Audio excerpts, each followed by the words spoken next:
Всем привет, с вами Кира Котова, и сегодня мы поговорим о Гюльфем Хатун. Вот что интересного нашла про эту женщину.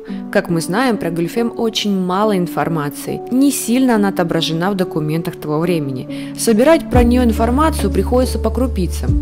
Есть версия в интернете о смерти сына Гюльфем, о том, что именно из-за гибели наследника Сулейман разлюбил девушку. И вправду, существует много информации о том, что же случилось с ребенком Гюльфем.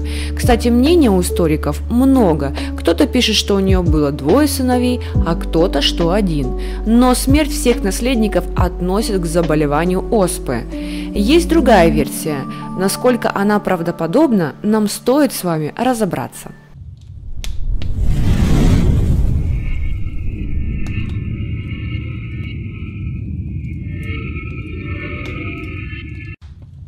Итак, Гюльфем попала в гарем к Сулейману еще до того, как он стал султаном. Девушке было то ли 14, то ли 16 лет. Точной даты нет. Откуда, она тоже непонятна. Есть предположение, что она могла быть албанкой. Девушка была веселая, озорной, любила танцевать и веселиться. Наверное, этим она и привлекла к себе Сулеймана. Известно то, что будущий султан любил беседовать с Гюльфем. Они пропадали за беседой в покоях Сулеймана очень много времени.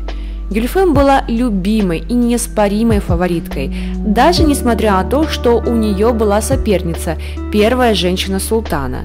От нее у Сулеймана была дочь Фатьма, но она тоже погибла от оспы, по крайней мере об этом пишут историки. Но есть и другие версии, мы уже о них говорили.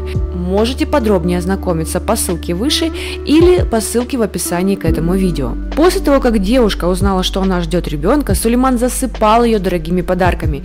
И именно она была единственной, кому будущий султан дарил самые дорогие подарки.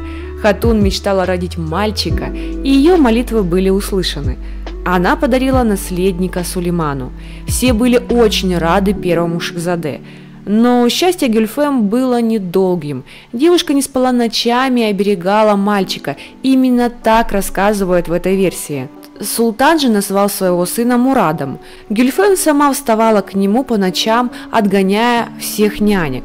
И в одну злосчастную ночь при кормлении она просто уснула и задавила малыша. Утром Сулейман был в курсе всего и был вне себя от злости. Интерес к Гюльфем был сразу потерян, так как не смог ее простить султан. Его уговорили не казнить девушку, а помиловать и оставить в гареме. Так все и произошло. Сулейман увлекся Махидевран, а Гюльфем всю жизнь смотрела, как счастливы другие, но не она. После этого случая женщина ни разу не попала в покой к повелителю. Ну что же вам я скажу, эта история очень странная, и не особо мне в нее верится, так как в то время оспа является самой страшной угрозой для малышей.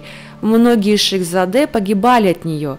И для османов это было неудивительно, в тот момент ее просто не умели лечить, поэтому в версию про болезнь мне верится больше. Да и в то, что Гюльфем задушила малыша при кормлении, мне напоминает момент из сериала про Хатидже. Но тут есть разница – наследник или сын сестры султана. Гюльфем бы просто казнили или выгнали с позором из гарема.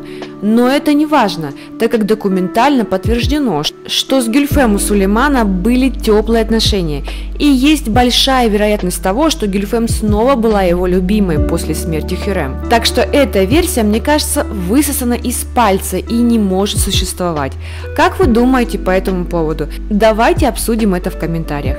Подписывайтесь на наш канал, ставьте пальчики вверх и не забывайте нажимать на колокольчик.